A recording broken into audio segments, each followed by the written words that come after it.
आज हम पढ़ने वाले हैं गति वाले भाग में इसका दूसरा भाग। इससे पहले हम गति के बारे में कुछ जानकारियाँ ले चुके हैं। आज हम पढ़ेंगे एक समान गति और असमान गति के बारे में और साथ में ही त्वरण के बारे में। सबसे पहले अपन बात करते हैं एक समान गति की। जब वस्तु या सामान समय अंतराल में समान दूरी तय करता है तो उसकी गति को एक समान गति कहते हैं। अर्थात वह जब गति करता है तो उसकी गति स्थिर अवस्था में रहती है, अर्थात बार बार बदलती नहीं है। एक जैसे ही एक समान गति से वह चलती रहती है। जिस प्रकार से हमारे सौरमंडल में सूर्य के चारों ओर विभिन्न जो ग्रह होते हैं वो लगातार एक समान गति से चक्कर लगाते रहते हैं। जैसे हम पृथ्वी को समझे तो पृथ्वी 365 दिन में सूर्य के एक चक्कर लगा लेती है। अब ऐसा नहीं है कि वो कम या जब दिनों में अलग अलग प्रकार से चक्कर लगाती है, उसकी गति हमेशा समान बनी रहती है। तो वह हमेशा ही हर वर्ष में यानी एक 365 दिन में एक चक्कर पूरा करती है। इसी प्रकार से अन्य ग्रह भी चक्कर पूरा करते हैं। हमारे उपग्रह को देखिए, जो चंद्रमा होता है वह 24 घंटे में हमारे पृथ्वी का पूरा चक्कर लगा लेता है। अर्थात उसकी गति स्थिर रहती है, बदलती नहीं रहती है। तो वस्तु समान अंतराल में जब दूरी तय करती है तो इस प्रकार की जो गति होती है वो एक समान गति कहते हैं। जिस प्रकार से हम समझे यहाँ पर एक मीटर स्केल की सहायता से, माना कि कोई वस्तु या ऑब्जेक्ट जीरो पर है, वह एक सेकंड में 1 मीटर की दूरी करता है, फिर दूसरे 1 सेकंड में फिर 1 मीटर की दूरी करते हुए दूसरे मीटर पर चला जाता है, फिर 1 सेकंड की में वह 1 मीटर की दूरी तय करते हुए 3 मीटर पे चला जाता है और इस प्रकार से आगे बढ़ता हुआ चला जाता है। तो हम यहाँ देखते हैं कि प्रत्येक सेकंड में वह केवल 1 मीटर का ही दूरी तय करता है। इसको हम समान गति कहेंगे। यहाँ पर कहीं पर कम या ज़्यादा नहीं हो रही है। असमान गति, जब वस्तु असमान त्वरण से चल रही होती है, यदि उसका वेग असमान रूप से बदलता रहता है तो वह असमान गति कहलाती है। अर्थात इसमें जो गति है वह अस्थिर रहती है। अस्थिर का मतलब होता है कभी गति ज़्यादा हो जाती है तो कभी गति कम हो जाती है। जिस प्रकार से कभी हम रोड पर चलते हैं तो रोड पर जब कोई ट्रैफिक नहीं होता है तो हमारी गति ज़्यादा रहती है, लेकिन जब जब हम आगे चलते हैं और मान लो ट्रैफिक आ जाता है तो ट्रैफिक आने पर हमारी जो गति है अर्थात जो वेग है वह कम हो जाता है। तो इस प्रकार कह सकते हैं कि इस स्थिति में हमारी जो गति है वह अस्थिर है, यानी कभी अधिक हो जाती है और कभी कम हो जाती है। तो इस प्रकार की जो गति होती है इसको कहा जाता है असमान गति। कभी हम मोटरसाइकिल चलाते हैं या कार चलाते हैं तो स्पीड ब्रेकर आ जाता है, तब भी इस प्रकार की गति कम ज़्यादा होती रहती है। इसी को ही हम स्केल की सहायता से समझते हैं। मान लो कोई ऑब्जेक्ट जीरो पर है, वो 1 सेकंड में 2 मीटर की दूरी करता है, फिर अगले सेकंड में आधा मीटर की दूरी तय करता है, फिर वो कहीं ज़्यादा 1 सेकंड में दूरी तय कर लेता है, यानी 8 मीटर तक पहुंच जाता है। तो यहाँ पर हम देखते हैं कि प्रत्येक सेकंड में जो दूरी तय कर रहा है वो समान नहीं है। अर्थात गति जो है वह अस्थिर प्रकार की है। इस प्रकार की जब अस्थिर प्रकार की गति होती है तो इसको कहा जाता है असमान गति कहा जाता है। और इस स्थिति में वह असमान गति कहलाती है। और इस स्थिति में फिर हम औसत चाल की गणना करते हैं। जैसे एक प्रश्न यहाँ पर दिया हुआ है कि एक वस्तु 16 मीटर की दूरी 4 सेकंड में तय करती है, फिर पुनः 16 मीटर की दूरी 2 सेकंड में तय करती है, तो वस्तु की औसत चाल क्या होगी। अब यहाँ पर देखने को मिल रहा है कि पहले जो दूरी है 16 मीटर वो 4 सेकंड में तय करती है, दूसरी जो 16 मीटर की दूरी है वो 2 सेकंड में तय करती है। अर्थात यह असमान चाल होती है। और जब असमान चाल होती है तो इसमें हम औसत चाल की गणना करते हैं। तो औसत चाल की गणना करने के लिए कुल दूरी 32 हुई और समय जो है वो 6 सेकंड हुआ। और इस आधार पर हम कहेंगे कुल दूरी बटा समय, यानी कि कुल दूरी 32 हो गई और जो समय है वह 6 सेकंड हो गया। अब यहाँ पर अपन वेग निकाल रहे हैं, वेग को अपन v से रिप्रेजेंट करेंगे और एवी का मतलब होता है औसत, तो एवरेज। तो औसत जो चाल होती है वह 32 metre upon 6 second equal to 5.33 metre पर सेकेंड। अब यहां पर जो मात्रक है वेग का वो मीटर पर सेकेंड है। अब बात करते हैं त्वरण की। त्वरण क्या होता है, ये हमारे आगे भी बहुत ज़्यादा काम आने वाला है। तो त्वरण को स्मॉल ए से रिप्रेजेंट करते हैं और इसके ऊपर में तीर का निशान लगा देते हैं क्योंकि यह सदिश राशि होती है। जब असमान गति होती है अर्थात जब वेग में परिवर्तन होता है तब त्वरण उत्पन्न होता है। जब गति समान रहती है तो हमेशा त्वरण शून्य होता है। जिस प्रकार से मोटरसाइकिल चलती है, जब मोटरसाइकिल चलती है तो कहीं पर स्पीड ब्रेकर आ जाता है, कहीं पर ट्रैफिक आ जाती है, तो हमारी जो गति है वो लगातार परिवर्तन होती रहती है। और ये जो परिवर्तन की जो दर है इसको ही त्वरण कहा जाता है, अर्थात वेग में परिवर्तन की दर को त्वरण कहा जाता है। अब इसकी गणना हम कैसे करेंगे, तो जब कोई वस्तु चलती है तो उसके आधार पर हम इसकी गणना करते हैं। जैसे माना कि कोई कार है, वह यू एक प्रारंभिक वेग मान लेते हैं, यू वेग से प्रारंभ होती है और कुछ समय के बाद में उसका जो वेग है वो बढ़ कर के वी हो जाता है। अब मान लो बढ़ने में समय जो लगा वो टी लगा, तो यहाँ पर जो त्वरण उत्पन्न हुआ वह ए होता है। और इस आधार पर हम फॉर्मूला निकाल लेते हैं, A equal to we minus you upon T. यहाँ पर वी अंतिम वेग है, यू प्रारंभिक वेग है और टी समय है।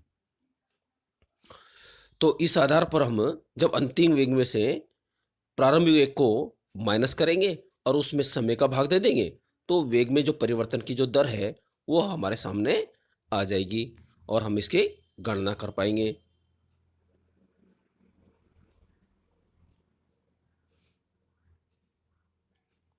तो ये जब परिवर्तन है यह लगातार समय के साथ में होता है, तो समय का भी विशेष इसमें महत्व होता है। अब तुरंत देखते हैं सदिश राशि क्यों है। यहाँ पर v जो है वो भी सदिश राशि है यानी वेग है और u भी सदिश राशि है। तो जब किसी फॉर्मूले में कोई एक सदिश राशि होती है तो उसका जो परिमाण होता है वो भी सदिश हो जाता है और इस आधार पर ही त्वरण भी जो है वो सदिश राशि होती है।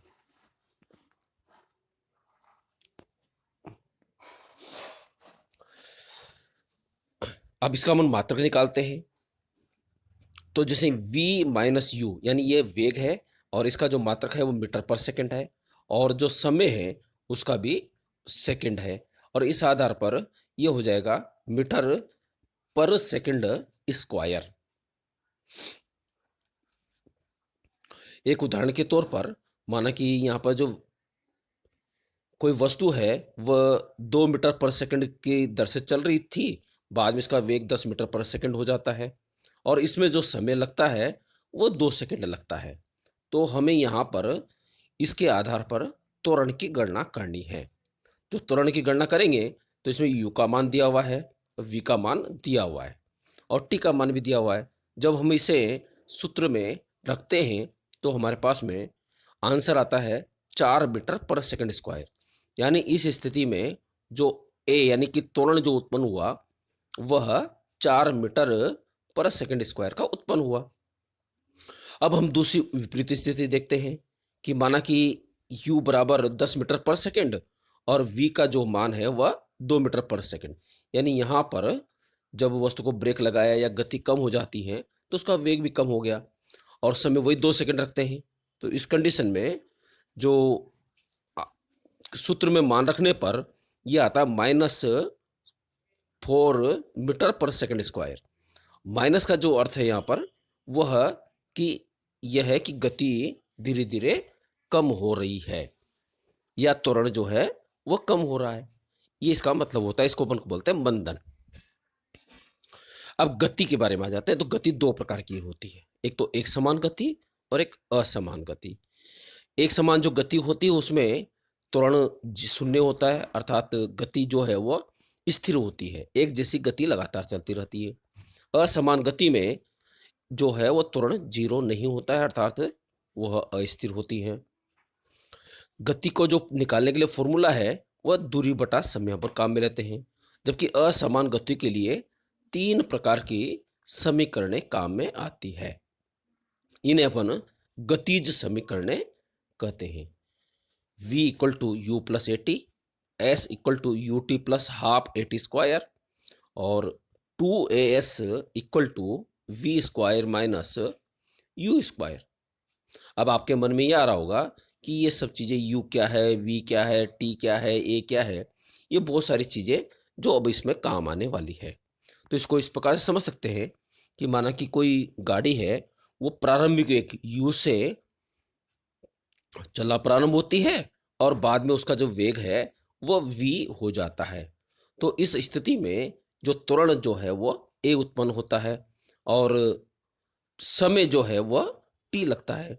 माना कि जब से चलना प्रारंभ की थी और अंतिम वेग पर जो वस्तु है तो वहां से दूरी जो है वह s मानी जाती है।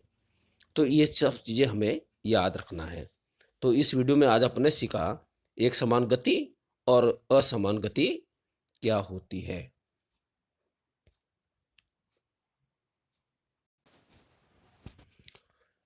हाँ, तो हमने तीन समीकरणें असमान गति के लिए निकाली थी।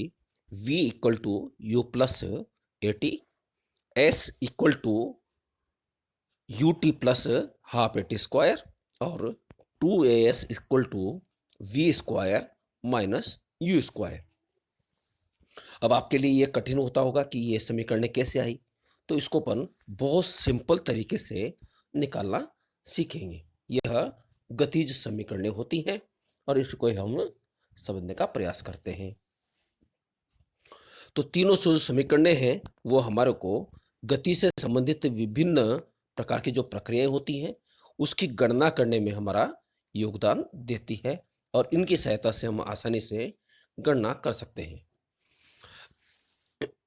यहाँ पर v का मतलब जो होता है वो वस्तु का अंतिम वेग है, u का मान जो है वह किसी वस्तु का प्रारंभिक वेग, a जो है उस गतिज अवस्था में जो वस्तु है उसका त्वरण है, t जब गति होती है तो उसमें वस्तु के द्वारा लिया गया समय होता है, और s जो है वह दो वस्तुओं के बीच की दूरी है, जो अपने पहले समझ लिया था। पुनः एक बार समझेंगे इसको अच्छी तरह से। वस्तु का प्रारंभ वेग u है और अंतिम वेग v है, और यह जब गति करती है तो a त्वरण उत्पन्न होता है, समय इसमें t लगता है, या समय अंतराल जो है वो t है, और जो दोनों के बीच की जो दूरी है वह s मानी जाती है।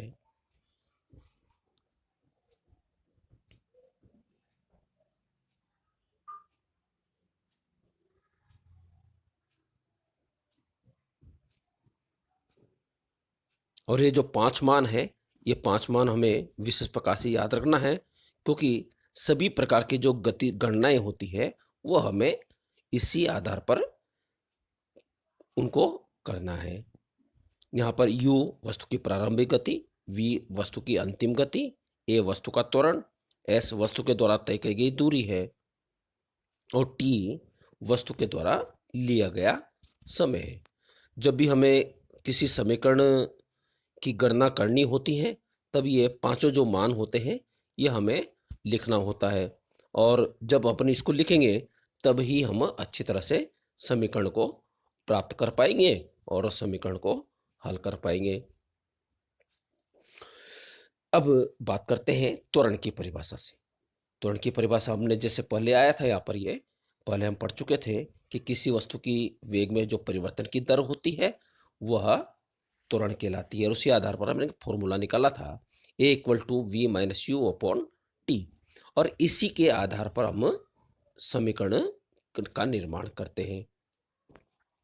तो जब यहाँ पर इनके बीच में जब वज्र गुणा कर लेते हैं, तो वज्र गुणा जब करेंगे हम यहाँ पर, तो ये हो जाता है ए टी और equal to we minus you.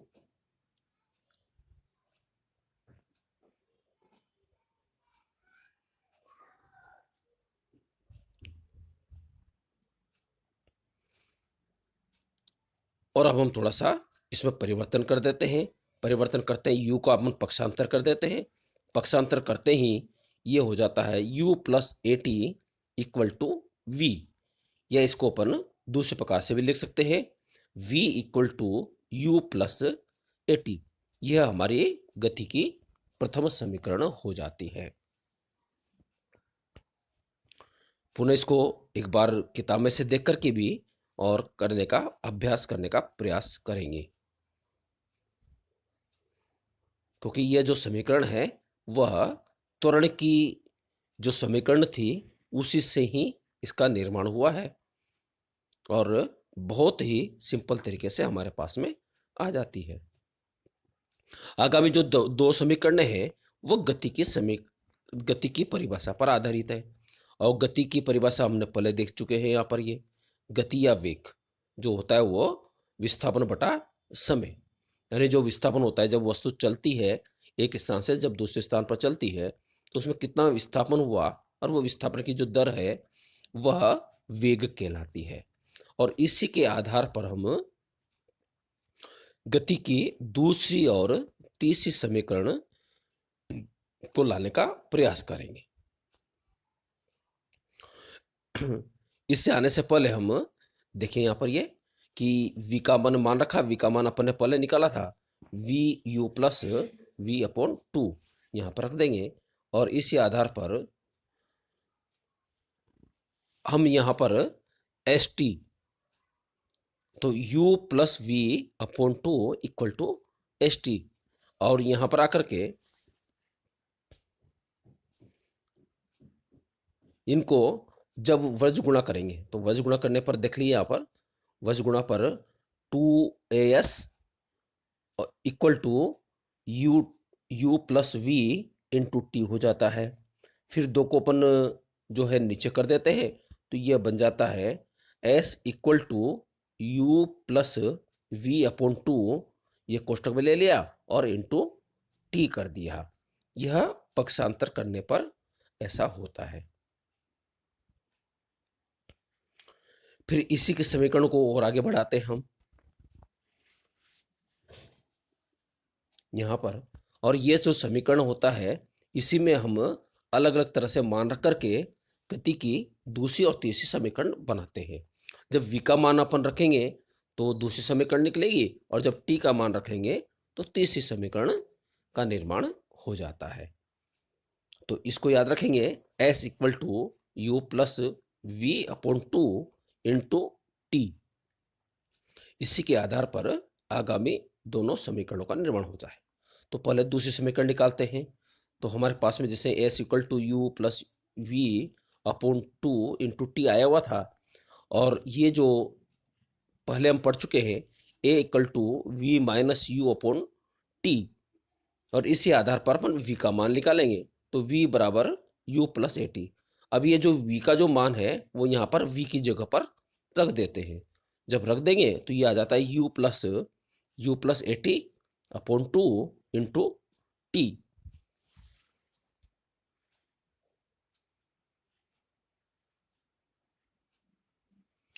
फिर इसी को अपन आगे और बात करेंगे तो यहाँ पर ये दोनों u है, इससे यहाँ पर टू यू हो जाएगा plus a T upon to हो जाता है इंटू टी हो जाया करता है।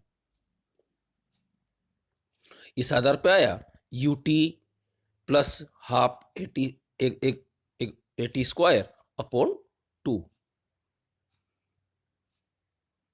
फिर इसको और आगे बढ़ेंगे हम तो दोनों को अलग अलग कर देते हैं। दोनों को अलग अलग करने पर यह आ जाता है two u t upon two और प्लस ए टी स्क्वायर। यहाँ पर टू से टू जो है वो क्रॉस हो जाता है और यू टी बचता है, और ए टी स्क्वायर अपॉन टू। इस ए टी स्क्वायर टू को हम अलग प्रकार से भी लिख सकते हैं। तो ये लिख दिया अपन ने s equal to u t plus half a t square. यही हमारे पास में गति की जो है वो दूसरी समीकरण हो जाती हैं। और इस प्रकार से अब बात करते हैं तीसरी समीकरण की। S equal to u plus v upon two into t, जो अपन पहले आया था, इसमें हम टी का जो है वो मान रखेंगे और टी का जो मान है वो उसी से निकालेंगे अपन त्वरण के सूत्र से ही। A equal to we minus you upon T, तो यहाँ पर ए और टी चेंज हो जाएगा और ये हो जाता है वी माइनस यू अपॉन ए। तो इसी को यहाँ पर अपन ने रखा, तो मान रखने पर अपने पास में यह वैल्यू आ जाती है, ये वाली वैल्यू जो टी के स्थान पर रख दिया अपन ने। अब इसको नीचे संयुक्त रूप से कर दिया अपन ने और संयुक्त रूप से करके वज्र गुणा कर दिया, तो ये 2as equal to u plus v और v माइनस यू। इसको थोड़ा सा चेंज भी कर सकते हैं, चेंज करके पहले प्लस वाला बाद में माइनस वाला, और यहाँ पर हम बीज गणित का जो है यह सूत्र लगा सकते हैं और इस सूत्र लगा के A square minus B square आ जाता है। इसी आधार पर यह भी हो जाएगा V square minus you square. अपन ने देखा कि यह जो है अपने तीसरी समीकरण हो जाती है और इसी आधार पर हम एक न्यूमेरिकल भी करते हैं, एक सवाल का जवाब भी लेते हैं। विरामावस्था में राहुल अपनी साइकिल को चलाना शुरू करता है। 30 सेकंड में 6 मीटर पर सेकंड का वेग प्रारंभ करता है। इसी प्रकार से वो फिर ब्रेक लगाता है। ब्रेक लगाने पर अगले 5 सेकंड में से कम होकर के उसका जो वेग है वो 4 मीटर पर सेकंड हो जाता है। दोनों स्थितियों में साइकिल के त्वरण की गणना करें। तो एक बार जो होता है ऊपर वाली स्थिति में तो उसका वेग बढ़ता है और जो नीचे वाली स्थिति है उसमें उसका वेग कम हो जाता है। दोनों स्थिति में हम गणना करेंगे। तो पहली स्थिति में जो उसका जो वेग है वो दूसरी स्थिति में ज्यादा होता है। तो एक में जो आता है तो वह वस्तु 0 वेग से चलना प्रारंभ करती है। बाद में उसका जो अंतिम वेग है वो 6 मीटर पर सेकंड हो जाता है। समय लगता है 30 सेकंड और इस आधार पर त्वरण जब अपन निकालेंगे तो 6 माइनस 0 अपॉन 30,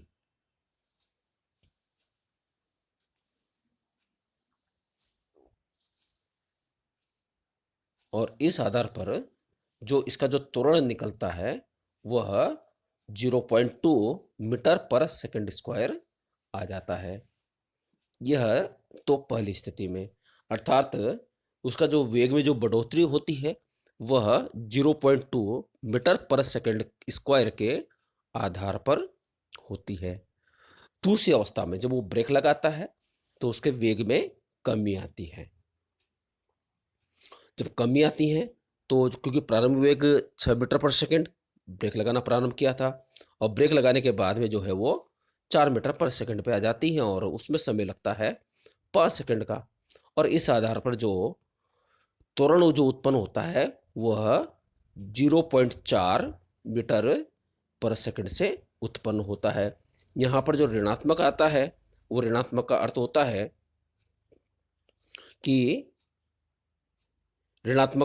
है कि वह गति मंद स्थिति में आ रही है।